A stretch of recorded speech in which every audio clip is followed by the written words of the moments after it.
Hi friends, good morning.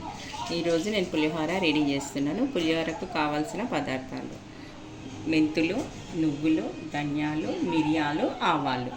అవి పొడి చేసుకొని పులిహోరలో కలపాలి. చింతపండు గుజ్జు రెడీ చేస్తున్నాను. ఆల్రెడీ చింతపండు నానబెట్టి చింతపండు గుజ్జు తీసి పెట్టాను. అన్నం వండి చల్లారి పెట్టుకున్నాను.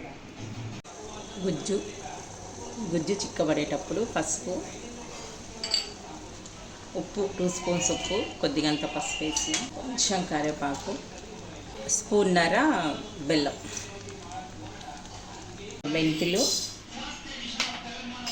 మిరియాలు, ఆవాలు, ధనియాలు, నువ్వులు ఇవన్నీ ఎంచుకొని పొడి చేస్తాను. ఎంచి పెట్టుకున్నవన్నీ పొడి చేసుకోవాలి. పోసుకుంటున్నాను, కొంచెం ఎక్కువ పోసుకోవాలి. పులిహోరకు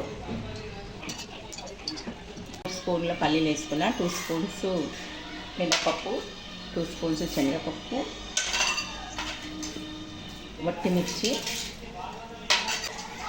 ఆవాలు, కొంచెం జీలకర్ర, పచ్చిమిర్చిని ఇట్లా కాట్లు పెట్టి తీసుకున్నాను.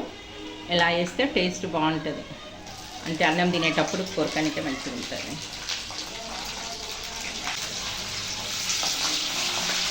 అలాగే జీడిపప్పు, కొంచెం జీడిపప్పు ఇస్తున్నాను. పోట్లకి వేయాలి. నేను ఒక 3 స్పూన్స్ వేస్తున్నా.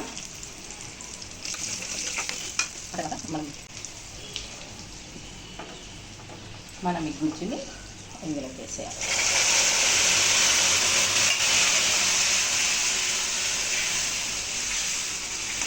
గట్టి పడే వరకు ఉడకాలి. పులిహోర గుజ్జు రెడీ అయిందండి. పులిహోర కలుపుతున్నాను. వేడిగా ఉంది, గంటతో కలిపినాక చేతితో కలుపుతా.